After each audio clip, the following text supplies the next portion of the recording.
سمجھ سکیں گے. یہ آپ کو کالی انک لگائے داڑھی اور بڑی بڑی مونچھوں والے نواب نوروز خان نظر آ رہے ہیں. یہ تقریباً 80 سال ان کی ایج تھی اور یہ اپنی ایک پیشی کے وقت اس طرح حالات میں آپ کو نظر آ رہے ہیں. ان کے ساتھ شاید کوئی مینگل صاحب بھی ہیں اور بزنجو صاحب بھی ہیں. اینی تو نواب نوروز خان صاحب نے جب مسلح مزاحمت شروع کی اور فوج نے فیصلہ کیا کہ ان کو کچل دیا جائے گا, ان کو ختم کر دیا جائے گا, آپریشن لانچ ہوتا ہے. اس آپریشن میں یہ لوگ جو پہاڑوں کے ہلے ہوئے تھے, انہیں غاروں کے راستے بھی پتا تھے, انہوں نے ناکو چنے چپوا دیے اداروں کو. اب جب مشکل پڑی اور پتہ لگا کہ آپریشن سے تو ہم انہیں نہیں ہرا سکتے, اور یہ تاریخ ہے ہماری کہ کبھی بھی بلوچستان میں آپریشن سے کبھی کامیابی نہیں حاصل کی گئی, تو پھر یہ فیصلہ کیا گیا کہ ان کو نیچے آنے کی دعوت دی جائے. ایوب خان نے عام معافی کا اعلان کیا یا کہا کہ آپ کے ساتھ نرمی کی جائے گی, اور وفد بھیجا گیا.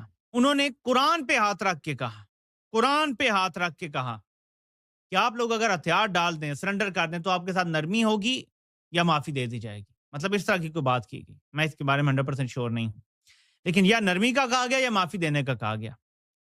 نواب نوروز خان جو کہ بڑے ایمان والے تھے, انہوں نے کہا کہ قرآن پہ قسم کھا لی ہے, ریاستی سطح پہ قرآن پہ قسم کھائی گئی ہے, اس کا مان رکھا جائے گا, اس کا پاس کیا جائے گا.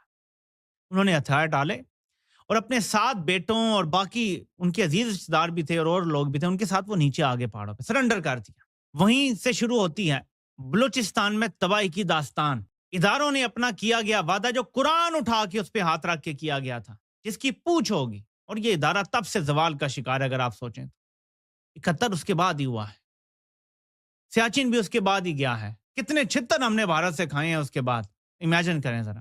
65 میں بھی پتہ نہیں ہم کن حالات میں تھے, بہرحال بڑی مشکل سے ملک بچا تھا.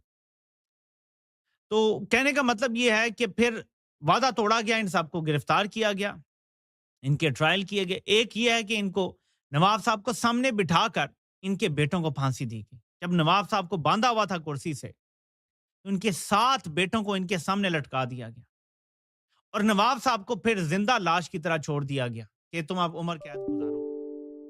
یہ جناب جو ہتھیار ڈالتے ہیں شاید 1958-59 میں اور 60 میں ان کو سزائیں ہوتی ہیں ان کے بچوں کو, یا ان کے سامنے پھانسیاں دی جاتی ہیں, ان کو مزید 4 سال جیل میں رہنے کے بعد ان کی وفات ہو جاتی ہے. یہ جیل میں ہی فوت ہو جاتے ہیں. یہ وہ آگ ہے جو بلوچستان میں آج تک بجھ نہیں سکی.